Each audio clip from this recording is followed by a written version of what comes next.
Hey guys, it's Mike with another Guild of Guardians video, and now I'm on my main account for the day. I wanted to take a quick minute and just roll through what I do on a daily basis on the main account.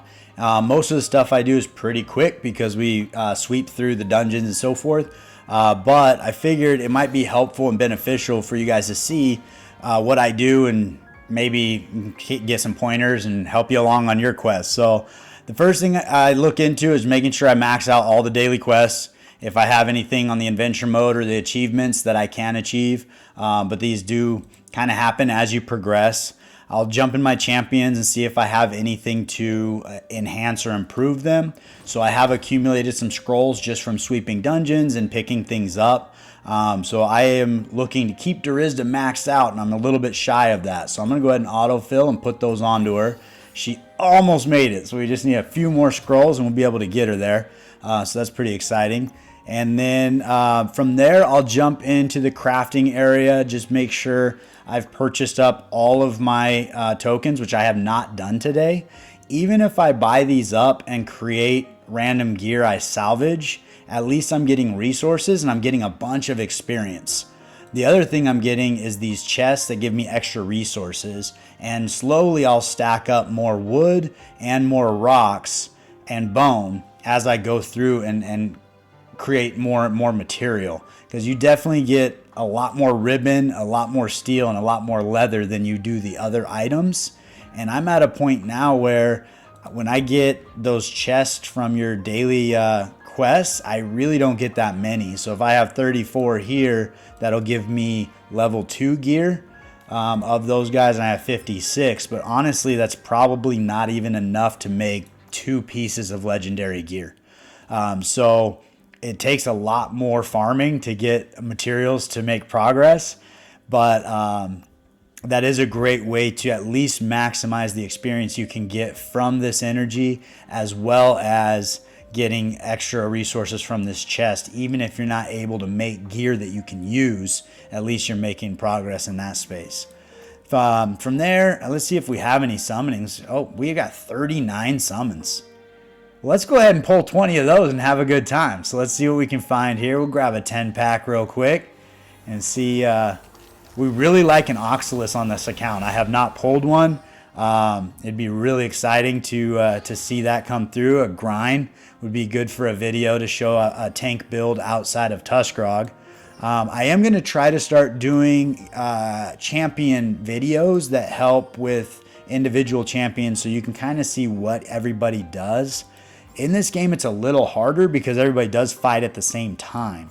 So doing a highlight video is going to be a little more challenging. I'm trying to figure out how to make that work. But I have some ideas, so we'll give it a shot and see what happens. So that was a pretty dud pull. I am excited about that grind, though, because I think I sold all the previous grinds I pulled.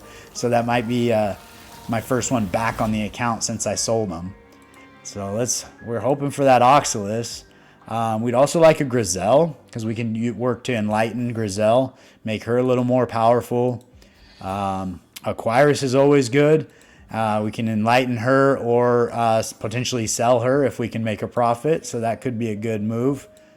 Let's see here. I'd like to see that gold.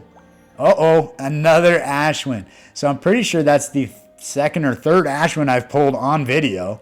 But we can recycle him and get soul stones. We can also sell him. At this point, I think he's down under $15 in the market. So I'm not sure if it would be a break even on that investment or not, but I can take a peek, and if he starts getting more and more rare, it might make sense to ascend him and put him up for sale. So we're going to hold on to those other 19 soul stones, summoning stones. I think every now and then they change who's in the summoning pool and they add characters. So seeing how I have everybody in here except for Oxalis, I would like to hold on to some just in case they add more characters I don't have and get a jump start on maybe getting some new people. So that'd be pretty fun. So once I finish that up, I pretty much jump into the shop, and I'll show you the daily things that I make sure that I grab. In the featured, this is all stuff to purchase, and right now I'm on a spending hiatus after my spending on Tianlong. I'm trying to budget for my next expenses, but right now we're just going to play with him for a while and coast on the investments we've made. In the premium, you do have the summoning where you have a daily stone you get for free. So you definitely want to grab that. It looks like I already did. And then also a daily bonus chest. You want to grab that, which it looks like I already did. Oops. Coming back in here over in the stores. In the items, I purchased these guys with rubies. You tend to have more rubies than you do summoning stones. And these guys have a good rate of return or a better value than spending 300 rubies per summoning stone. These ones come in a little better. I also pick up these scrolls, and when an epic chest lands in here, I do grab that as well. Sometimes they let you choose the champion you get out of them. Although the last few of them have assigned me just a random champion, so maybe that was a glitch when that happened to me, but it was pretty fun. I got to pick somebody. So in the Rush store, I think we've been through this. I'm not actually looking to buy characters. What I'm looking to do is pick up these soul stones for enlightenment, and that won't refresh for another 4 days. But in the interim, I go into the Rush battles and I make sure I get those daily rewards every single day. On the arena tokens, I do buy the gold every day. Just because I'm always running out of gold. And then I also buy these upgrade stones for gear. And I'm constantly trying to improve my gear and make my gear better. And these guys, we go through a lot of them. So every one that I can add to my account is definitely a benefit. I have purchased one of these before. I don't think it's a great value at 500 arena tokens, but you do, after pulling 30 of these, you're guaranteed to get a legendary. But I do feel like even pulling the normal summoning stones, that you probably get a legendary every 30 anyway. So I don't really see a huge value there. On here, I will purchase these guys when I have enough, because the guild store really doesn't have a lot of things that I think are valuable. So when I do get to 900, I'll pick up these stones. And then the endless store has a lot of cool stuff. If you're looking at accessories, right now I am saving up to get some accessories, because only 3 of my 5 characters are wearing an accessory right now. So this is just going to provide extra stats. It's kind of a random pick. Each of these has 4 or 5 options that it can be. So it's just a RNG, whether or not you get attack or you get defense or HP, and then what the substat is for the particular person that it enhances. So for example, if I equip this on Doro, there's going to be some kind of enhancement to one of his abilities that only works if it's on him. But I am able to put this on any champion. So if I happen to get defense and I want to put it on a tank, I can do that. But I only have 3 pieces right now, so I'm looking to save up more.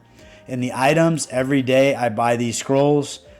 This just helps you move your characters along a little faster, upgrade them. We saw that I fell short on Durizda, so I'm going to go back and we're going to get her maxed out.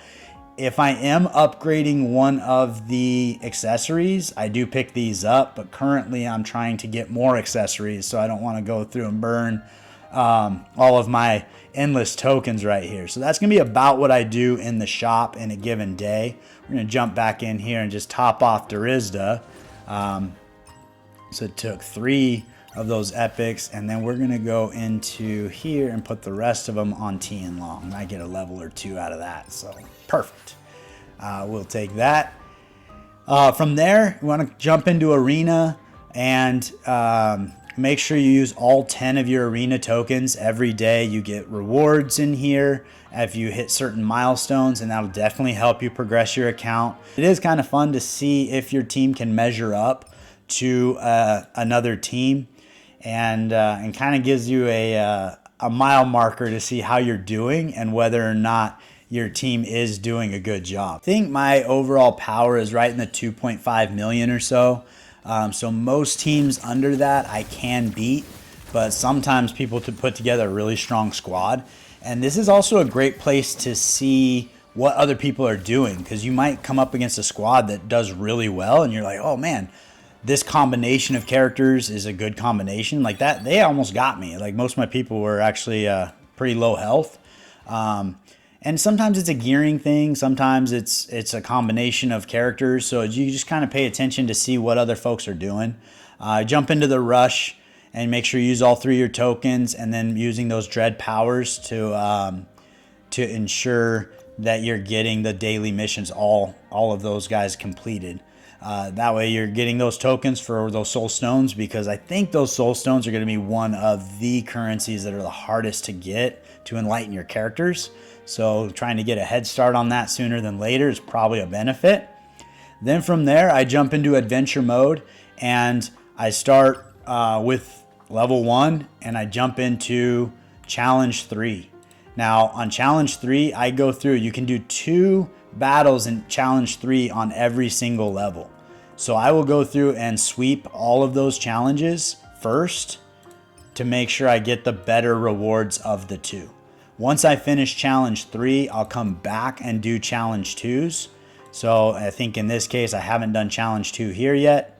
So I'd come in here and I'd go ahead and sweep through challenge 2 and just collect those rewards. It's nice and quick. There's some great quality of life features in this game. So I really am appreciative of that, because I have played other games that just consume your time, and it becomes very overwhelming, especially if you're on vacation or trying to get away from the game and you're just feeling like you're falling behind. So you feel obligated to get in, but you're like, I'm trying to have fun and play a game, but there's obligations and chores. It's kind of a weird dynamic. But I'll go through and make sure I do all of those battles, and then I will purchase, I still have 5 left today, purchase all of these powers to be able to do that. Once I finish all of that, if I have power left over, I will jump into one of the new challenges that I have not completed. So I think we did Warden's Way the other day. I'm going to jump onto this one. This is the first time I've tried fighting it, so we'll see if I'm powerful enough to move forward. And we'll grab my team, my one-trick pony, and we'll jump in here and see what happens. And ideally, if you can progress 1 room a day, that's going to be pretty good. Usually, it'll take you a day or 2 to get through and acquire and accumulate enough resources to make an impactful change to your account where your champions are actually stepping up enough to make a difference. But every now and then you'll have that day, specifically when they reset Endless, that first day or 2, you get a lot of rewards in Endless. And so that's one of those times you can make some pretty big gains in a very short amount of time. So it's always exciting when they do that reset. So we're trying to make it through 10 rooms here. We're on room 2. First room looked like it was pretty easy. I was watching the team go through it and having fun. Moving from my free-to-play, it's kind of fun to see the damage and so forth of these guys that I have put together and put a little more time in. And I would love to just bring one of them over to my free-to-play and just progress like mad. But, that's part of the grind. It's part of the fun. And I really am having fun with the free-to-play account because it's making me play with players and characters that I haven't before. I've actually really given a lot of thought to replacing my Yalmar with Fievel, and I'll probably put that out on tomorrow's video. But I think Fievel would actually do more damage than Yalmar and progress the account and make it a little better. But it gives me an opportunity to play with characters I wouldn't play with or haven't played with on this account. But so far, we're looking pretty strong. I'm pretty pleased with what's going on here. We got pretty much full health. Leading the way, Frontline Guardians, this is a good one here. Yeah, we'll grab that. Going to the healing tree. And I guess we'll top off health. Although we're pretty full. I think we do have a merchant coming up. I'm going to grab the merchant tokens just in case there's something in there like a spider web or a charm or something that would really help progress us along. Because those runes can be extremely beneficial when you're struggling with a room. I don't know if I'm struggling with this room because I haven't fought it before. The recommended power was 111, which 3 of my players are over that, but Grizel and Aquirus I think are on level 90. So I really should step them up and get them to level 100 or 110 before I keep maxing out Durizda. But I think I'm going to try to get her to level 150 first and then bring them up behind her. That way I can get her next skill upgraded. And the first time you go through dungeons, you'll often find rubies and kind of extra rewards in these chests and makes them a little more valuable. But when you go back and you're farming them, those rubies are gone. But you can get gear in there. I haven't pulled anything better than I think a rare piece of gear. So I don't know that it's really anything other than something you would salvage, but it does turn into resources at the end of the day. So Tuskrog's looking a little bit sketch right here, so hopefully we get a heal from Aquyrus soon. Didn't get it that time. And then Grizel's also looking a little bit low. That is the tough part about having a healer who only heals one person at a time, because she has to get through basically 2 of her ultimate abilities to heal those 2. And all the damage that you receive in the meantime, somebody else might be needing health. And so when you have a group healer such as a Flix, it is a little better. But one of the things I do like about Aquyrus is she has an immunity where she links up with somebody and she prevents them from getting damaged. Which when she does that with Tuskrog, it's a huge win, because he's up there not taking any damage, but he's making sure that he's blocking my back line there from getting hurt. So it works out pretty well. Hydrus would be good, but I think we're going to go well rested and get that extra 100 energy. That way we can cycle through some of those ultimate abilities a little better. I talked about in my other video, I'm debating actually building a second tank. So if you look at where I am right now, Tuskrog is looking a little bit weak. If I had a secondary tank, I could probably, we're going to go ahead, we're going to rest to get Tuskrog some health. I could probably sub in that second tank and make it through this boss fight, because they're really just there to buy some time for my damage dealers and so forth to finish the job. Whereas because he's my only guy, I have to go in with him with half health, and he may or may not make it through here. But by building a 6th person, I am spreading out my resources. So I feel like I'd have to sacrifice some strength. So yeah, Tuskrog's down already. Grizel's down. Darizda's probably not making this happen. So I have some work to do. I was pretty close. I think with some better runes and some better RNG, I might be able to beat that level. But I am going to go back to the drawing board and upgrade my characters. Probably go back, utilize those extra powers I haven't purchased yet, and sweep some of those dungeons, get those resources, and put them into my players. So that's what I got you for today on the main account. Just kind of rolling through my daily activities as I'm playing the game and how I work to progress every day. I really appreciate the support that I've received so far. Thank you guys so much. If you do find value in this, please like and subscribe, and we really look forward to seeing you next time.